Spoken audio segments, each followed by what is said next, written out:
Agro Record News. Oferecimento.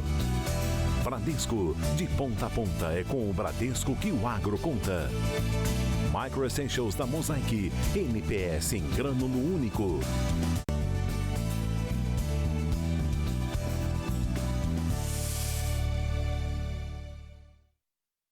Oi, bom dia. Você sabe que o Agro Record News valoriza a ciência e a tecnologia no campo. E hoje a gente mostra que a Embrapa realizou uma pesquisa que indica a quantidade de água ideal e o momento certo para a irrigação de trigo no Cerrado.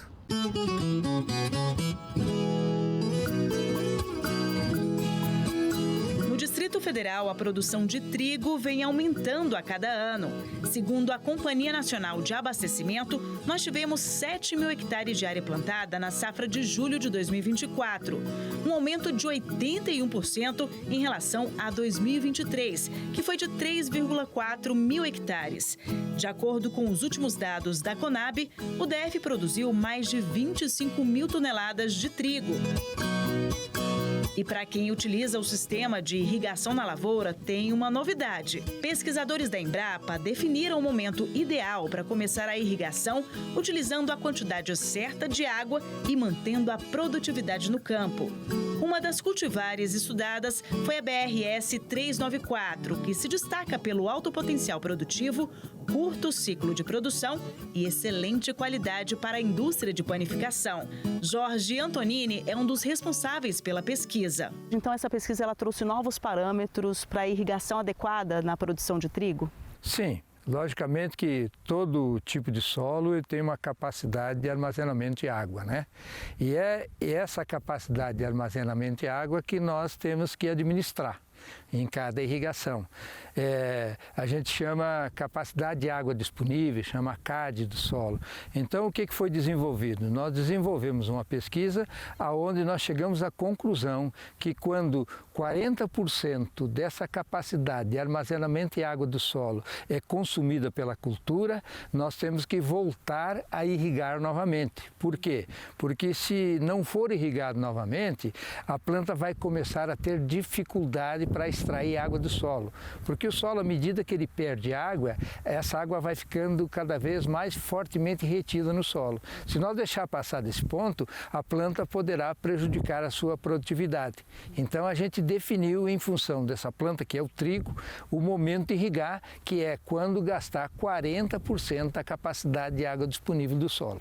O pesquisador destaca a importância do conhecimento e da tecnologia como aliados do produtor rural. O uso de tecnologia facilita, né, ao produtor, porque ele pode usar tecnologias que lhe dê segurança na produção, que ele de fato venha produzir, porque a agricultura ela demanda de muitos insumos, né, como por exemplo a água é um insumo, mas para você ter a água na agricultura você precisa de outro insumo que é a energia, né, que também é muito cara. Então toda essa tecnologia ela tem que ser muito bem preparada de forma que o produtor possa utilizar para aumentar a produtividade, né, e ter lucro.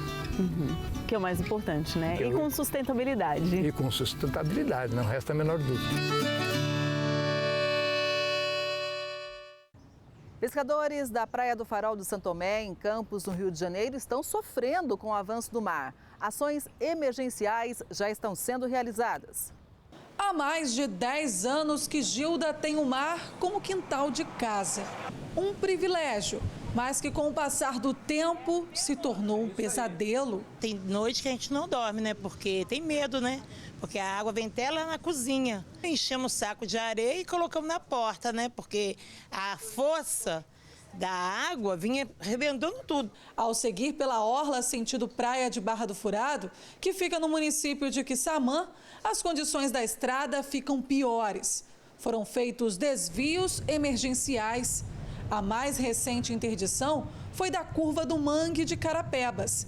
Após parte da pista ser arrancada, o acesso foi deslocado para dentro de uma propriedade particular. O proprietário autorizou, agora a Secretaria de Agricultura vai confeccionar a cerca para evitar que os animais acessem a pista, né, para segurança também, para não acontecer nenhum acidente.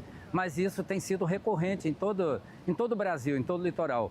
Mas aqui parece que está sendo mais intenso e está sendo muito recorrente. Todo ano avança muito, 20, 30 metros, está sendo muito rápido. O presidente da colônia de pescadores do Farol afirma que cerca de 150 trabalhadores do ramo dependem economicamente dessa rota. A grande preocupação é, em dias de chuva, dia que estiver molhado, a gente vai ter dificuldade. E também há de entender que é uma estrada em propriedade particular, a gente tem que contar com uma boa vontade do proprietário, né, de estar cedendo esse desvio na propriedade dele para que a gente possa trafegar e os pescadores possam ter acesso à Barra do Furado, que nós temos um número bem específico de pescadores daqui do Farol, que tem as suas embarcações aqui no terminal pesqueiro e precisam vir para cá para ir pescar. Uma equipe de secretários municipais e engenheiros visitaram o trecho interditado e avaliaram que será preciso elaborar um projeto de contenção, como já existe em outras regiões afetadas pelo fenômeno. Além disso, nós estamos trabalhando com emergência, então criando caminhos alternativos para a população que aqui circunda, né, muitos pescadores, muita população. O avanço do mar também ameaça a biodiversidade do maior mangue do litoral campista, uma área de cerca de 20 mil metros quadrados.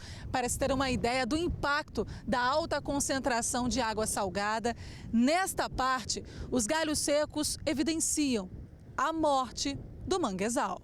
Dá para a gente perceber, né, que há o mangue, né, morrendo e, por consequência, a biodiversidade, como o caranguejo, né, o guaiamum azul e também a biodiversidade das áreas alagadas, né, que às vezes ela depende da água salobra, mas não da água salgada. Quando bate a água salgada, ela compromete toda essa biodiversidade, causando a morte de algumas delas.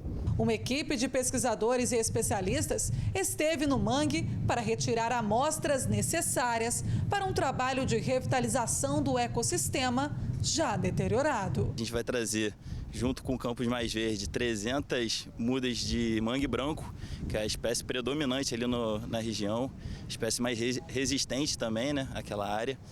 E futuramente a gente adiciona algumas outras espécies, como o mangue vermelho, o mangue preto, que são espécies que vão ajudar ali a recompor essa área com uma vegetação de mangue, né, do manguezal. Em meio à seca extrema, muitos municípios do Rio de Janeiro foram afetados por incêndios de grandes proporções. O estado todo está em alerta por causa da falta de chuva. A imagem do Cristo Redentor de Itaperuna, em meio às chamas, marca o momento crítico das queimadas na região noroeste do estado do Rio. O incêndio atingiu grande parte do morro que abriga o monumento, cartão postal da cidade. Gente, o que aconteceu aqui? Com uma altura que impressiona, a fumaça pôde ser vista de várias regiões. De acordo com o Corpo de Bombeiros, as equipes levaram quase 2 horas para que o fogo fosse controlado em 2 pontos do município. No distrito de Raposo, que fica próximo à divisa com o estado de Minas Gerais, o incêndio em uma área de vegetação assustou os moradores. Casos como esse são frequentes e, segundo relatos da população, têm provocado problemas respiratórios. Já no município de Talcara, as chamas eram vistas por todo lado.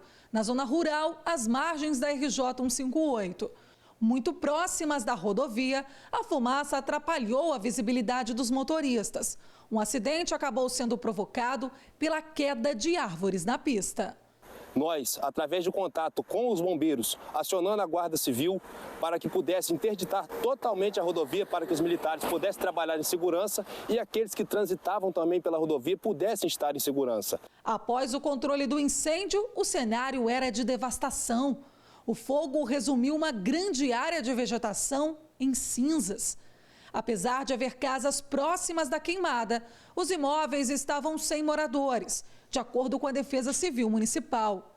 Não houve registro de vítimas. A falta de chuvas tem potencializado as proporções das queimadas. Um levantamento do Centro Nacional de Monitoramento e Alertas de Desastres Naturais aponta que quase a metade dos municípios do estado do Rio passa por um período de seca. O noroeste fluminense chama a atenção. A seca extrema, que acontece pela 4ª vez em uma década, segundo especialistas, deveria ser um episódio em pelo menos 20 anos. Nós estamos vivendo em 2024 o pior episódio de seca registrado até agora. Quer dizer, havendo um ambiente muito seco, não fica difícil haver uma queimada natural, mas geralmente essas queimadas são provocadas por pessoas que ateiam fogo se aproveitando da seca. Em Macaé, um incêndio de grandes proporções em áreas de vegetação também foi registrado. Na Ilha Azul, entre os bairros Verdes Mares e Piracema. Foram quase 5 horas para que as chamas fossem controladas. Ninguém ficou ferido. O monitor das secas define essa condição do tempo como causador de grandes perdas de culturas e pastagem, o que resulta na perda de produtividade rural, como explica esta engenheira. O sistema solo ele é um sistema dinâmico, composto principalmente de 3 fases: a fase física, a fase química e a fase microbiológica. Então, a morte desse micro-organismo vai afetar de alguma forma o solo, principalmente em questão de fertilidade. Então, a gente acaba precisando usar mais fertilizantes, porque como a gente vai ter um solo mais pobre, um solo que a gente vai ter uma alteração de pH, porque essas queimadas alteram pH, a gente vai ter uma alteração dessa fertilidade como um todo, como um sistema complexo, a gente vai acabar tendo que usar mais fertilizantes industriais. O Instituto Nacional de Meteorologia prevê o mês de setembro ainda mais quente e seco que o normal, o que pode agravar ainda mais a seca na região. Nós temos a conjugação de seca, a conjugação com vento forte e com esses incêndios que são provocados. Então, juntando esses elementos, a gente vai ver incêndios que assumem proporções muito maiores do que em período de chuva. Aqui era uma área de floresta, mas desmataram tudo para criação de gado, para plantação de cana, então nós criamos um semiárido. Agora é preciso refazer um ambiente mais úmido, que é possível fazer, porque nós não estamos no semiárido propriamente. E as queimadas têm causado muitos prejuízos pelo país. Em São Paulo, o fogo devastou lavouras inteiras. Em Minas Gerais, os produtores focam na prevenção de novos focos. Período de estiagem. Dias quentes e tempo seco viram rotina até outubro. E os cuidados são diversos, principalmente para aqueles que vivem do agronegócio. Foram 2 semanas sem dormir, literalmente vindo na fazenda, ficando bastante aqui mais para a gente combater os focos.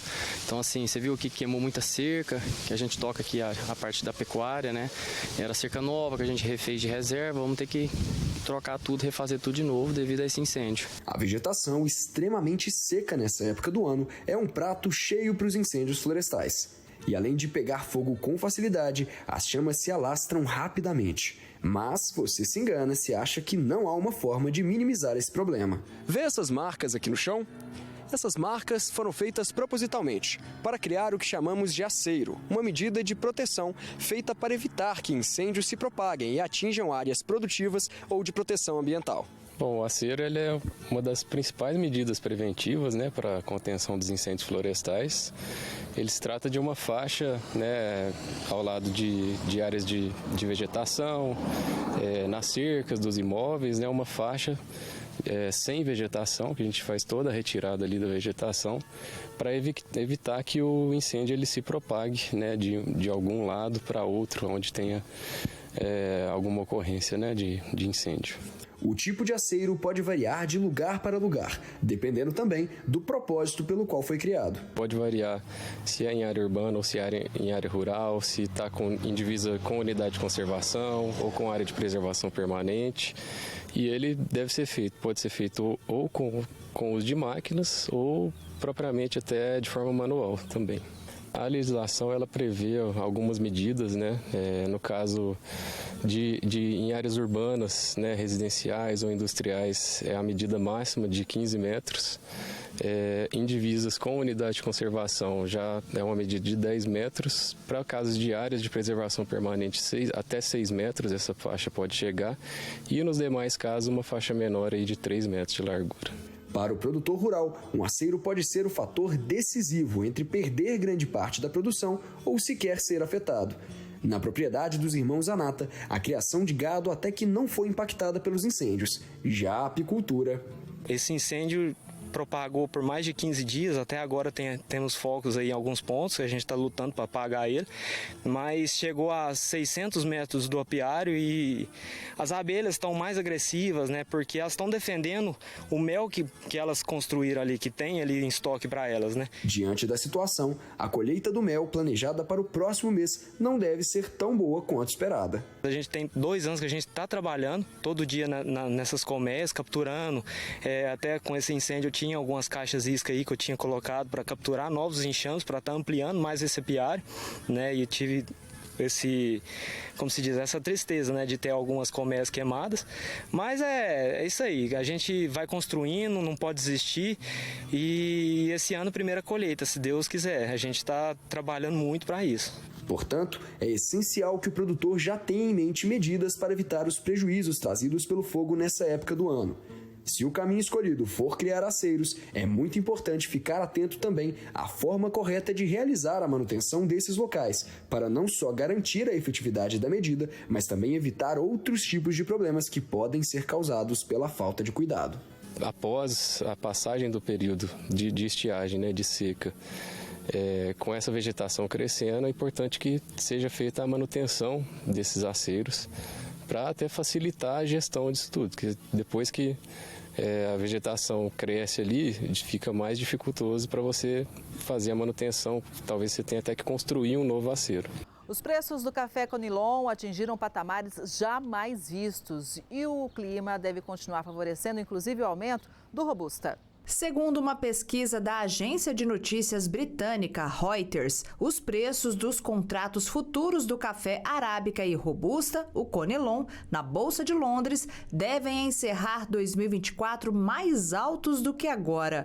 Um dos motivos se deve ao temor de redução da oferta por conta do clima. Os preços do café arábica devem subir para 2,60 dólares por libra-peso até o final do ano, de acordo com a previsão da pesquisa. Para o café robusta, a expectativa é de que os preços terminem um ano 4% mais altos, a 4.750 dólares por tonelada. Isso colocaria os preços do robusta em um nível mais alto em pelo menos 16 anos. O levantamento da Reuters mostrou ainda que a oferta do café deverá ficar mais restrita durante a temporada de outubro de 2024 a setembro de 2025. A previsão é de que a produção poderá superar a demanda em apenas 150 mil sacas. A principal razão para essa queda é a incapacidade do Vietnã, o maior produtor mundial de robusta, de produzir a níveis superiores a 30 milhões de sacas como em anos anteriores. As previsões da pesquisa indicam que a produção do Vietnã será de 28 milhões de sacas no ano safra 24-25. Embora questões climáticas estejam no radar do mercado, a pesquisa da agência estima que a produção do Brasil aumente. A projeção divulgada pela Reuters é de cerca de 70 milhões de sacas no ano safra de julho de 2025 a junho de 2026, contra 68 milhões na safra 24-25. E mesmo com os preços em alta, o Brasil continua sendo o país que garante o café mais barato para o mundo. A boa gestão no campo garante a rentabilidade. O Brasil é o maior produtor global de café do mundo, com a predominância do tipo arábica. Por isso, a baixa na produção do robusta no mundo tem impactado tanto os preços do grão. A alta chegou até quase 70% até meados de agosto. O fenômeno El Niño impactou a produção na Indonésia e no Vietnã, alguns dos maiores produtores da commodity. Temos que lembrar que o avanço nos preços no Brasil também está ligado ao dólar, né? E a gente viu o dólar também trabalhando em patamares elevados esse ano, mas o cenário é principalmente por conta dessa oferta reduzida de café robusta lá na Ásia. Problemas logísticos também influenciaram o escoamento do café, já que a guerra no Oriente Médio está na rota entre o Vietnã e a União Europeia. A alta do robusta puxou os preços do arábica, mesmo que a variedade não tenha sofrido restrições severas. Mesmo que no Brasil nós estamos vendo preços máximas históricas nos preços pagos ao produtor no mercado doméstico brasileiro, o Brasil ainda é a origem mais competitiva. O Brasil consegue fornecer o café mais barato no mundo e é por isso que as exportações brasileiras têm avançado tanto, principalmente para o café robusta. De acordo com o especialista, os preços do robusta em patamares recordes oferecem um cenário positivo para o cafeicultor brasileiro. Com os custos controlados, o poder de compra garante margem e rentabilidade para o produtor. Quando a gente analisa, por exemplo, a relação de troca entre os preços de café e os fertilizantes, isso mostra que a relação de troca está no melhor cenário para o produtor dos últimos anos, está abaixo da média dos últimos anos. Isso mostra que a rentabilidade do produtor aumentou e muito com essa valorização dos preços que a gente teve nesse ano de 2024. E o ex-ministro da Agricultura, Roberto Rodrigues, disse que, além da exportação de alimentos, o Brasil precisa focar também no desenvolvimento de tecnologias para o campo. A fala aconteceu em um evento do setor do algodão, em Fortaleza.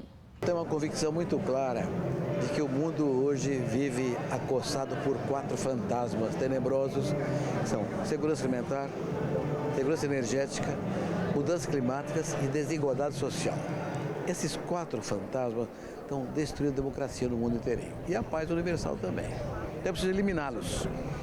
Quem tem que eliminar esses fantasmas é o agro mundial. Mas o Brasil tem um papel protagônico nesse processo que nunca teve antes. É liderar esse processo. Por que liderar esse processo? Porque o Brasil é o único país do mundo que desenvolveu uma tecnologia tropical sustentável, competitiva e eficiente. De modo que o Brasil tem que ser o protagonista mais do que exportador de alimentos, de fibra, de energia, de combustível. Exportador de tecnologia, de conhecimento, de know-how, para ensinar esse mundo tropical a produzir adequadamente alimentos e algodão. Então entra na tua resposta, na tua pergunta. O Brasil tem um papel hoje novo na humanidade, que é se transformar no grande professor de sustentabilidade no agronegócio para gerar comida, energia, resolvendo as questões climáticas e gerando emprego para melhorar a questão social. Então esse é o desafio que todos temos que enfrentar. Ninguém está fora desse projeto.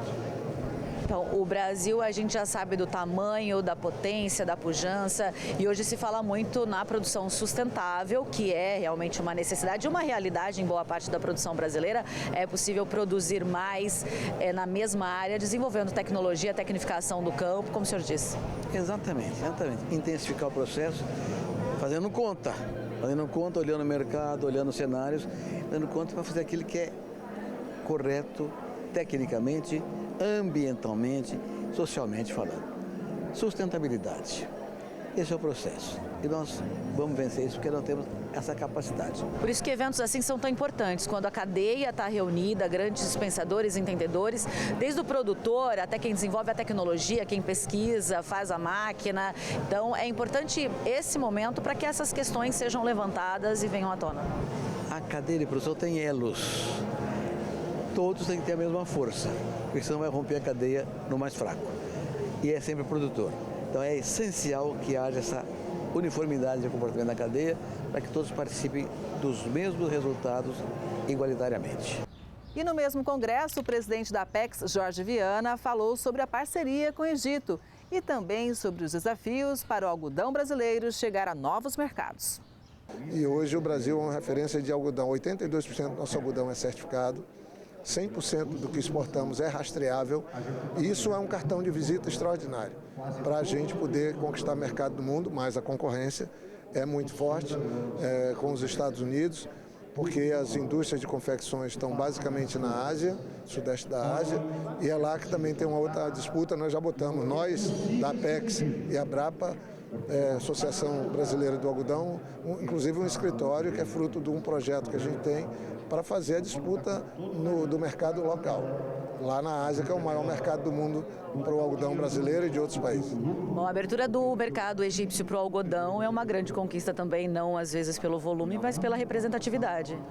Mas aí termina que vai chegar no volume, porque todo mundo conhece o algodão egípcio, né? A história, de novo, o Egito é um país milenar e de lá também vem um algodão milenar. E essa abertura foi muito simbólica agora no governo do presidente Lula, com o ministro Fávaro, e eu acho que assim mostra que não tem nenhum limite para a chegada de um produto tão cheio de tecnologia como é o algodão.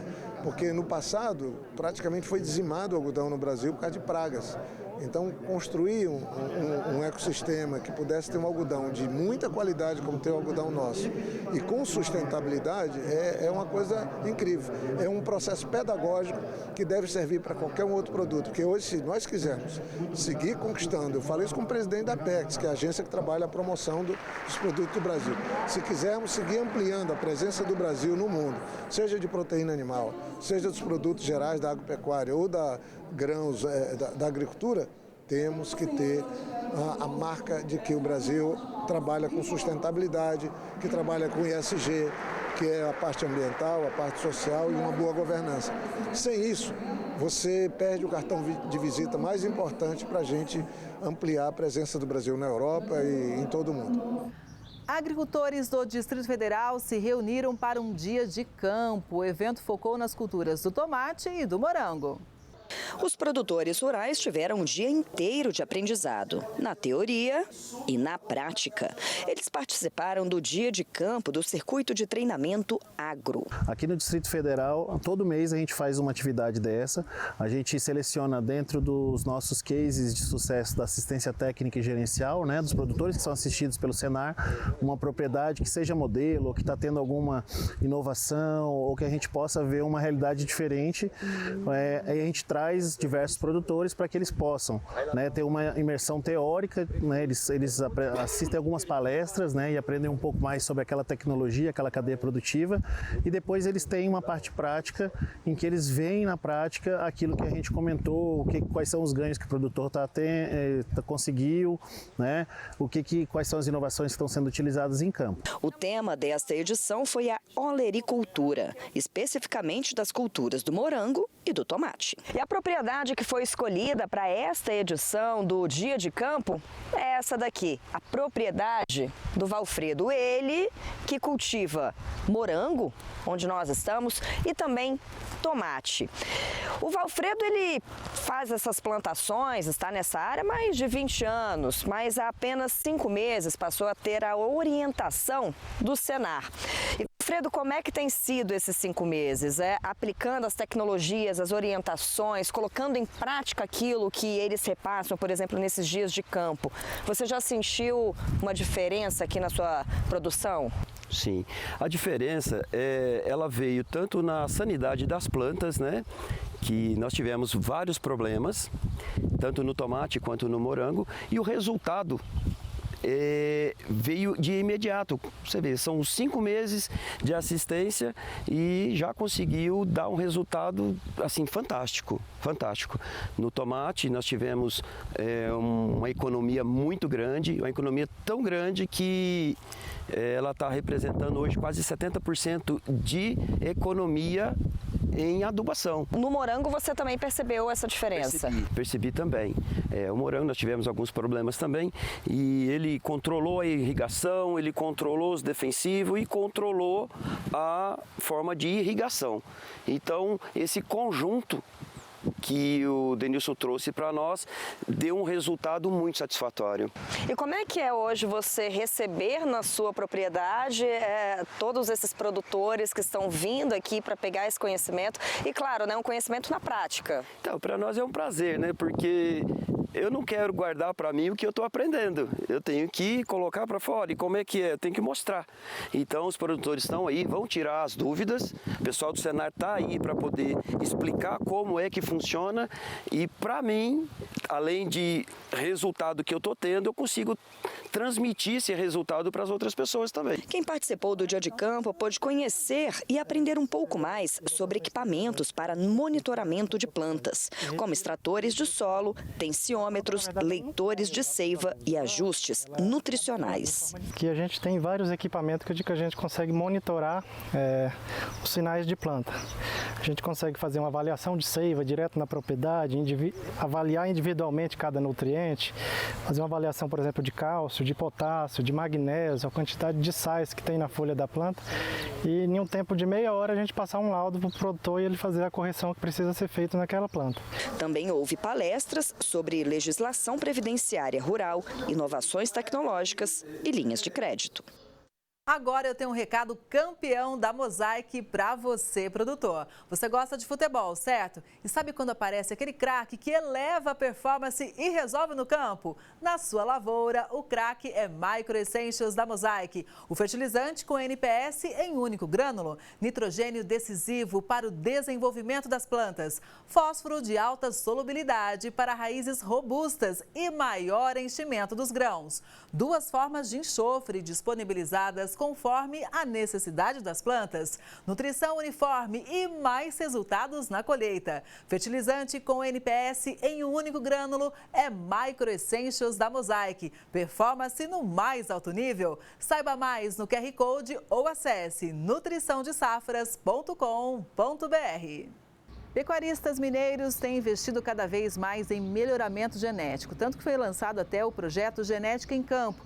Ele deve atender 10 mil produtores em todo o estado. Uma figura imponente e com um olhar desconfiado. Nelore se destaca no rebanho, mas não é apenas pelo porte físico e pela beleza. Este touro é um dos focos do projeto de genética, que é sinônimo de lucratividade e produtividade. Para conhecer esse trabalho desenvolvido pela FAENG, Federação da Agricultura e Pecuária, paramos nesta propriedade que fica a 20 quilômetros de Uberlândia, na região de Água Limpa. Já na entrada da fazenda Santa Luzia, avistamos a grande estrela do projeto. O programa foi lançado em maio deste ano e mais de 70 técnicos já se cadastraram. Durante o trabalho, eles fazem um diagnóstico completo da propriedade. Os profissionais analisam as necessidades do produtor, orientam sobre a gestão do negócio, nutrição do rebanho e a compra de animais selecionados, um dos pontos fortes do projeto. E partiu do princípio do projeto Genética em Campo, a gente substituir por um touro melhorador, visando agregar a genética no rebanho, e com isso a gente conseguir fazer a reposição do rebanho, levando o acréscimo de animais em produção, buscando um aumento de produtividade média no rebanho e trocar as matrizes por matrizes mais produtivas. Minas Gerais tem o 4º maior rebanho bovino do Brasil. Segundo o IBGE, em 2022 houve um crescimento em relação a 2021. Mas em 2023, alguns fatores, como a mudança no clima, impactaram o setor, ocasionando queda nos preços.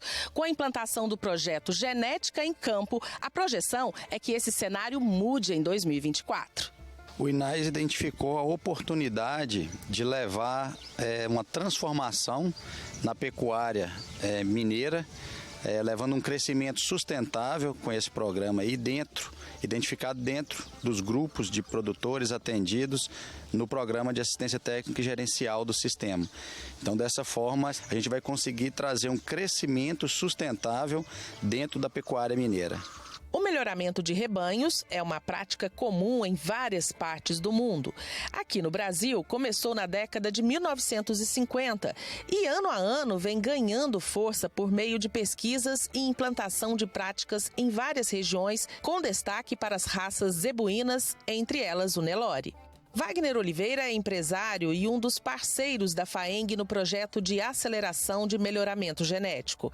Ele explica como o Genética em Campo vai impactar positivamente no resultado da propriedade. Nosso planejamento, em primeira instância, é apresentar para os técnicos do sistema, para que eles entendam como eles podem ajudar os produtores que já são atendidos por eles. Em seguida, efetivamente, aproximação com o produtor rural, apresentar os benefícios do programa, tanto em questões de facilidade de crédito, facilidade de acesso à genética melhoradora, né, que nós temos aí em todo o Brasil, e, em seguida, colhermos os frutos aí aí do aumento da produtividade para todo o rebanho. O pecuarista Marco André implantou o projeto na Fazenda Santa Luzia há um mês. Ele foi o primeiro do estado a aderir ao Genética no Campo. Por meio da consultoria, decidiu comprar um boi de corte da raça Nelore, o que vai melhorar o desempenho do rebanho e aumentar a renda. Optamos por comprar um touro de corte, de raça de corte, com genética agregada, né, para produzir bons bezerros, vender esses bezerros no mercado mais valorizado e daí comprar a reposição de fêmeas leiteiras aqui para a fazenda. O objetivo do programa é atender cerca de 10 mil produtores em todo o estado. O projeto aqui ainda está na fase inicial e o touro ainda está sendo ambientado. A expectativa do produtor é que em pouco tempo possa colher os resultados. Estamos ambientando ele na fazenda com o rebanho e para daqui aí um ano e meio a gente começar a colher esse resultado, né? Então, inicialmente é a adaptação e o touro começar a servir realmente as vacas, as fêmeas leiteiras da fazenda para a gente conseguir chegar nesse objetivo. Passear no campo é bom demais, né? Eu adoro. E o Sebrae divulgou os resultados da pesquisa Ecoar sobre o turismo rural em Mato Grosso do Sul. O cenário paradisíaco explica por si só o motivo de ele ser um destino tão procurado por turistas do Brasil e do mundo. O distrito de Camisão, na região do município de Aquidauana, é um dos que tem se destacado por seu potencial para oferecer atividades ligadas ao ecoturismo. Segundo a presidente da Ecopache, atualmente a região oferece 213 leitos, restaurantes que oferecem cerca de 140 refeições ao dia e mais de 100 pessoas visitam o distrito nos finais de semana. O objetivo é de aprimorar ainda mais os serviços. Seguindo nesse preceito, nós estamos tentando melhorar o que já existia, né? Não estamos nessa loucura agora, vamos subir o Morro do Chapéu, que ninguém foi, vamos o Morro Azul, enfim. Mas com esta cautela, nós já oferecemos a gastronomia. Se você olhar hoje para os nossos restaurantes, eles já têm uma pegada, vamos assim dizer, de melhor harmonia dentro do conceito, né, que nós queremos trazer. O distrito de Camisão faz parte da rota Serra e Charme Paxixi. A região oferece atividades como canoagem, pesca, trilha, flutuação, restaurantes e pousadas com toda a tranquilidade e o charme rústico do interior. No ano passado, 13 empreendimentos receberam o suporte do Sebrae, que capacitou os agentes do setor e assim proporcionaram uma experiência ainda melhor aos turistas. O nosso potencial turístico é enorme, então quando uma comunidade desperta para esse mercado, é fundamental que ela receba o apoio da qualificação, o apoio da adoção de normas, procedimentos, até para que o meio ambiente continue preservado, para que os empreendimentos ganhem a sua qualificação, é bem receber. De acordo com a pesquisa Ecoar, realizada pelo Sebrae, o Brasil é apontado como líder em biodiversidade entre todos os destinos avaliados e está em primeiro lugar na lista de 50 países quando se trata de ecoturismo. A pesquisa também aponta que no estado de Mato Grosso do Sul, 83% das empresas atuam no setor, ficando atrás apenas de Mato Grosso e Maranhão. A dona Sandra deixou de lado a tranquilidade da aposentadoria para fazer parte dos empresários do ramo. Hoje, ela e o marido são proprietários de um pesqueiro na região de Camisão. Eu posso oferecer o meu empreendimento para outras pessoas desfrutarem, que é o próximo, né? Que esse é o objetivo. Setembro marca a abertura de uma temporada deliciosa em Goiás. É época de comer jabuticaba. No calor de Goiás, nada melhor do que aproveitar o dia debaixo da sombra de uma árvore. Ainda melhor se tiver um alimento fresquinho, ao alcance das mãos. Quando fala vai começar a temporada da jabuticaba, os goianos, pessoas até cidades vizinhas de Goiânia, vêm todos para cá porque para desfrutar delícia que é a jabuticaba. Eu adoro, é a melhor época.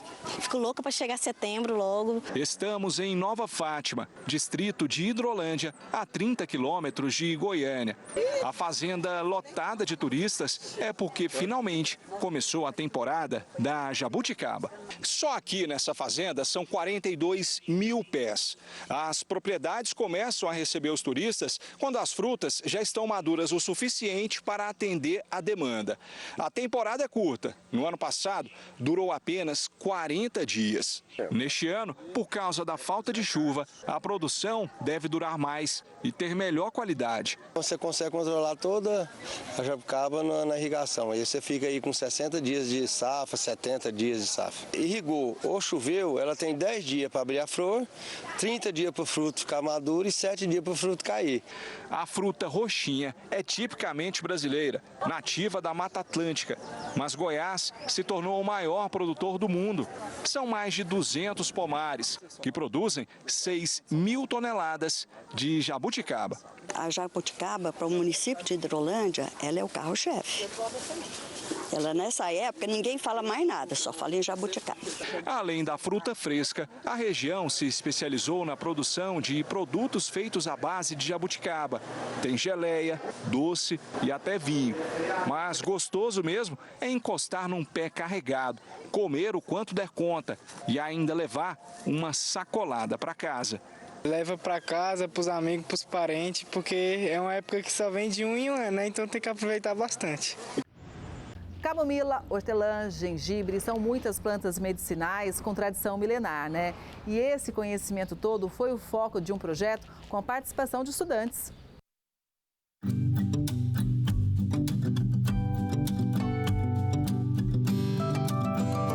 Camomila, carqueja, pimenta, babosa.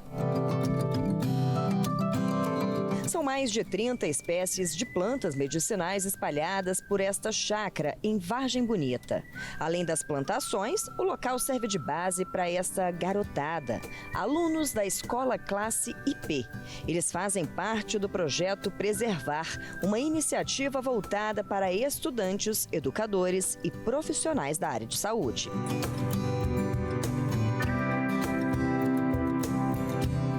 Produtos de origem vegetais só são coletados. Extrativismo.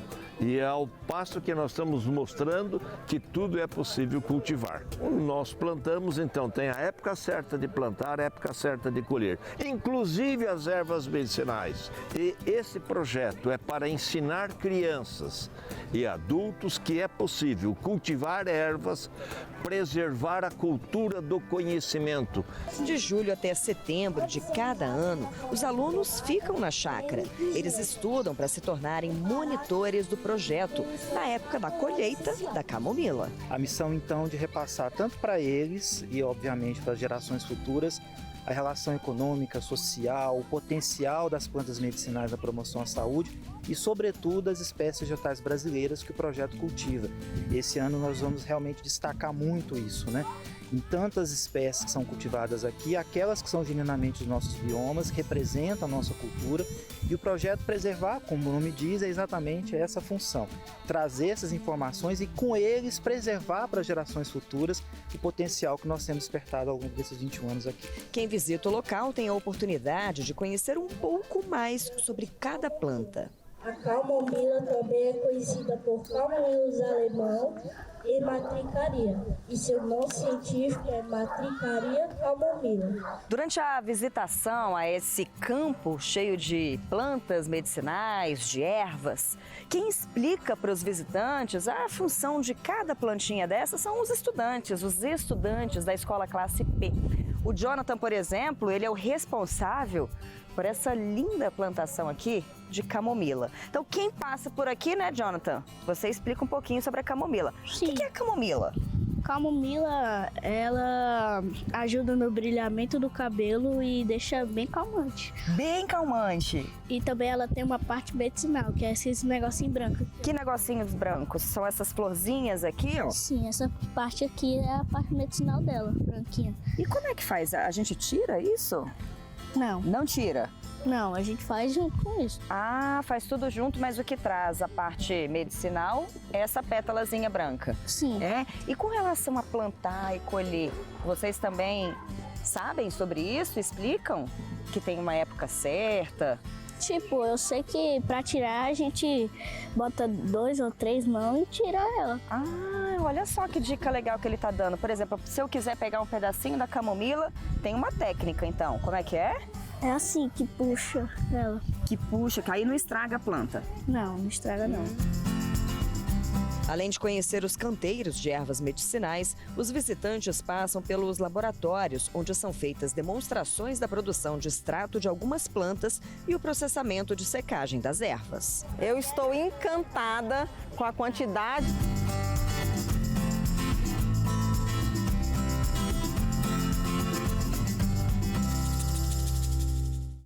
As exportações de carne bovina do Brasil atingiram o melhor resultado para o mês de agosto. Foi um recorde histórico. E sobre isso eu conversei com o Antônio Jorge Camardelli, que é presidente da ABEC, a Associação Brasileira das Indústrias Exportadoras de Carnes. Vamos ouvir. Bom dia, Camardelli. Seja sempre muito bem-vindo ao Record News Rural.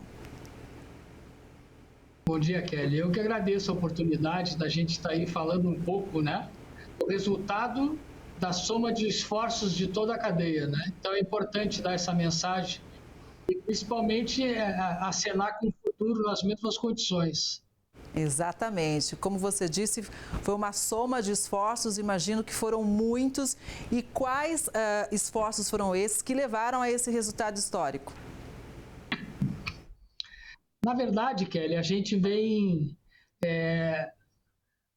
A participação conjunta efetiva, o nível de conhecimento que tem hoje todas as interfaces do governo, hoje qualquer tipo de tema no Ministério de Relações Exteriores, facilitado também pelo trabalho da Didância, é extremamente bem traduzido e nos ajuda a acabar com qualquer tipo de mecanismo complexo que venha prejudicar as exportações. Por outro lado, o Ministério da Agricultura tem sido um parceiro extremamente efetivo. O ministro Favaro tem oportunizado a participação da ABEC em todos os eventos, em todas as discussões.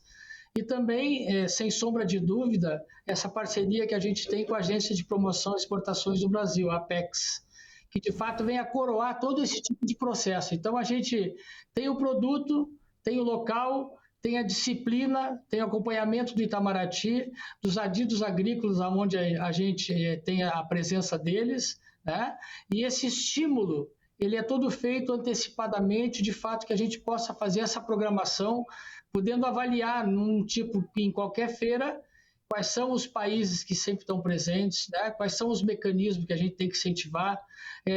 No exame das estatísticas, se nós tivermos, por exemplo, um aumento da venda para algum país, não basta só isso. A gente tem que avaliar quem perdeu esse share, qual foi o mecanismo que nos levou a vender mais. Foi o aumento de preço médio?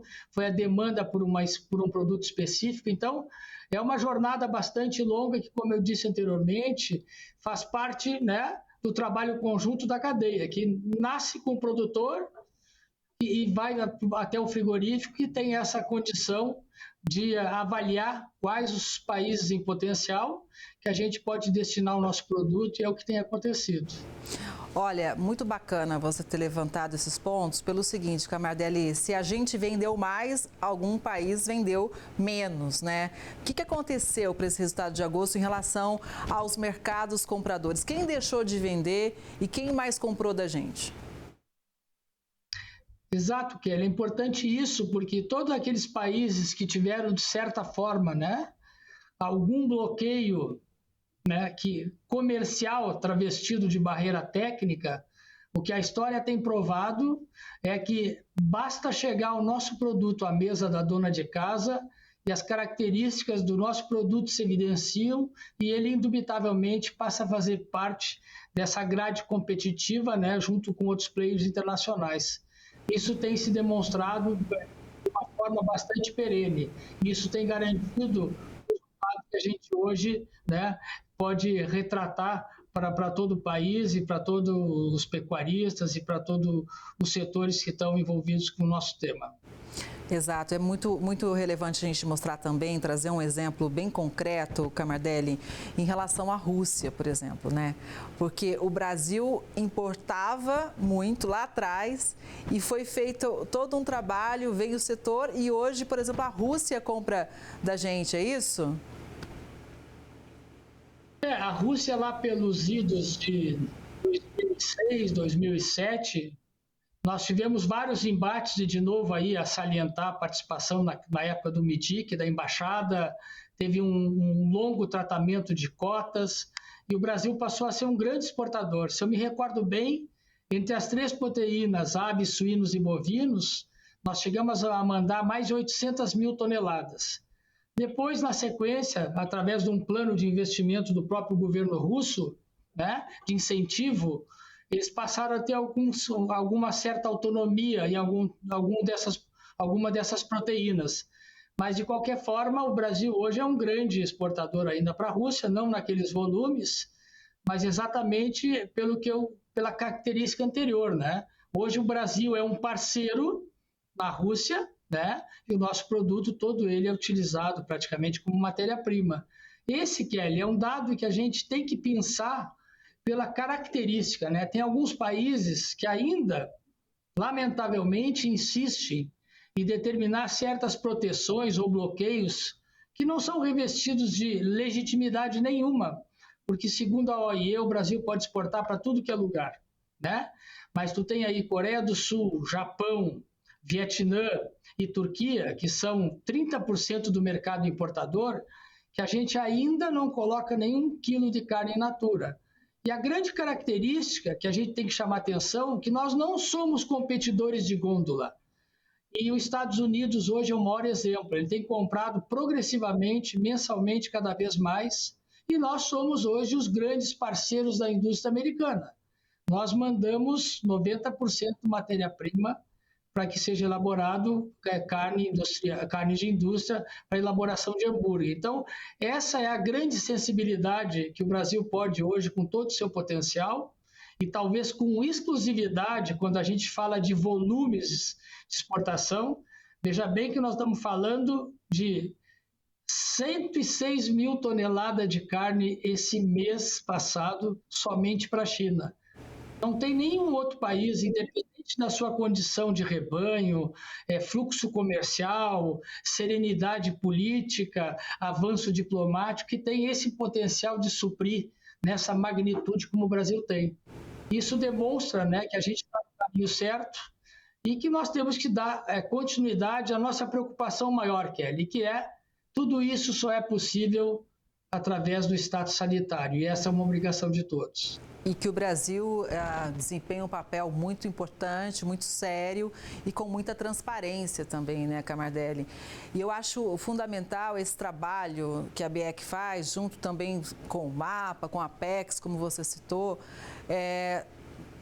de participação nas feiras, mostrando realmente, não é um stand simplesmente ali, as pessoas degustam o nosso produto, é um sucesso total, muito movimentado, né? Inclusive a Cial Paris está aí e muitos dizem, você pode até me corrigir se estiver errado, que é a principal porta de entrada para o mercado europeu e ali a oportunidade de você mostrar o produto brasileiro, fechar novos negócios também, né? Exatamente, quando tu tem aí exposições em blocos, né, como é o caso do bloco europeu, sempre tem todo esse dinamismo e a facilidade. Se a gente está falando aí do Maué 29, né, sempre tem essa demanda, né, e quer seja pela necessidade de politicamente manter o seu país abastecido, como também procurar novas oportunidades. E nada mais saudável e nada mais criterioso do que o que a gente faz nas nossas feiras, e tu é testemunha disso, que é a apresentação do nosso produto na sua principal característica, né? E única e exclusivamente com o sal. Então, tudo que nós apresentamos é exatamente isso. A caipira, seguida da degustação de carne bovina, extremamente palatável, saborosa, né? Única e exclusivamente com sal. Isso tem demonstrado que a gente tenha tido um sucesso absoluto, né, pelo número de pessoas que visitam o estande da BIEC em qualquer tipo de feira, em qualquer tipo de país. Olha, é facinho achar o estande da BIEC, viu? Só você ver onde tem o maior movimento, pode ter certeza que ele está ali, viu? Agora, Camardelli, eu acho importante a gente falar também dos desafios do setor, né? A gente vê os impactos das mudanças climáticas, muitas queimadas, muito fogo, inclusive atingindo áreas de pastagem, né? Como é que o setor encara esse momento complicado em relação ao clima? Olha, Kelly, é extremamente delicado, né? Porque a gente vê aí, né, as características de cada estado, né? As características de cada rebanho, o processo de gestão como um todo, a eficiência do processo político nesses estados. Então, muitas vezes, o momento atual, ele pode determinar com que algumas decisões sejam tomadas em relação, ou quer seja pela necessidade ou pela necessidade de tu fazer qualquer tipo de encaixe em relação às agruras que vem acontecendo por aí. Então, a gente tem que estar antenado. Felizmente, como eu disse anteriormente, a gente tem tido uma interlocução maravilhosa com o Ministério da Agricultura e todos os outros ministérios, onde a gente pode discutir esse processo. Queria chamar a atenção, né, de um item que nos preocupa, que foi motivo, tomando a liberdade aí de responder uma pergunta minha, né? Mas acho muito importante, a partir desse momento, a gente começar a se preocupar muito, né, com os terminais portuários, né? Recentemente estive no Porto. A gente vive aí uma carência de tomadas onde os containers devem ser ligados para manutenção de temperatura, né? Alguns terminais têm sido bastante dificultosos em relação à necessidade, ao fluxo que a gente precisa estabelecer. Então, junto com esse momento que tu citaste anteriormente, que são as intempéries, que é onde tu não tem praticamente controle, está aí mais um grande problema que a gente está documentando e pedindo uma audiência com o ministro Silvio, que já sabe, né, dos problemas que a gente está enfrentando, para que isso não seja no futuro um gargalo de uma produção que vem celeremente avançando em relação a volume e a no ano de 2025, a nossa expectativa é exatamente essa. Vai ser um ano ímpar também para as exportações. Sempre lembrando que até hoje o Brasil nunca exportou mais de 30% da sua produção. 70% da nossa produção fica no mercado interno. Isso é muito especial da gente citar também, porque muitas vezes o brasileiro fala: estão mandando tudo para fora, vai encarecer a nossa carne vermelha por aqui. Então, eu acho interessante você sempre trazer esse tópico para a nossa conversa, Camardelli, sempre você aborda essa questão para tranquilizar o brasileiro, uma vez que a gente fala, olha, quando a gente exporta, a gente gera mais emprego e renda e a maioria do produto, a maioria da quantidade ainda fica aqui no país, né? É isso aí, sinal verde para carne vermelha. Camardelli, eu acho que a gente que acompanha o trabalho da BIEC, vê realmente esse esforço na abertura de mercados, e são muitos os países atendidos já. Hoje, quem que a gente está ali quase fechando o negócio, ou quem que a gente está arriscando fechar para aberturas de mais mercados, hein? Excelente a tua pergunta. Na verdade, nós temos hoje 3 grandes desejos, né? Que é exatamente Japão, que é um mercado de 700 mil toneladas, a um preço médio de mais de $7, com características interessantes para a produção brasileira. E mais do que isso, né? É um mercado que é cativo, 88% é mantido por exportações dos Estados Unidos e da Austrália. O segundo grande país que a gente está objetivando e trabalhando conjuntamente com o MIDIC, com a Agricultura, com o Itamaraty, com os adidos e todo o potencial do Ministério, é a Coreia do Sul. É um mercado de 540 mil toneladas, com preço médio extremamente alto, também mantido mais de 85% por Estados Unidos e Austrália. Depois, nós temos o Vietnã, que é o mercado de 200 mil toneladas. A gente, nesse caso, já mandou e trocou informações via governo, dando garantias da parte sanitária. E depois, né, um país que nos causa bastante estranheza, né, é a Turquia, porque a base do controle deles para não liberar a carne bovina é exatamente em relação a risco. Mas me parece um grande embuste, né, sendo um pouco rigoroso no conceito, uma vez que eles importam o gado em pé do Brasil. E o gado em pé, evidentemente, ele tem muito mais risco do que a carne, que é extremamente controlada e é produzida em regras que atende todos os princípios, quer seja da OIE, como princípios determinados pelos importadores. Então, nada contra o boi em pé.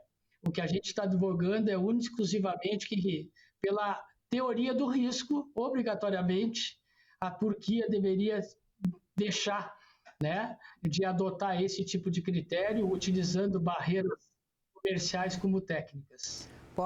Barreiras técnicas comerciais. Sim, com certeza. A gente vai seguir acompanhando de perto e sempre contando com a sua participação aqui no Record News Rural para deixar todo mundo atualizado, viu? Camardelli, bom dia. Foi muito bom te ouvir. Um grande abraço, sucesso e está convidada para a Feira de Paris. Um grande abraço. Obrigada, Camardelli. Um abraço para você também. Passou rápido demais, né? Essa edição do Agro Record News fica por aqui. Obrigada pela sua audiência e eu sempre espero você no próximo programa, combinado? Até lá!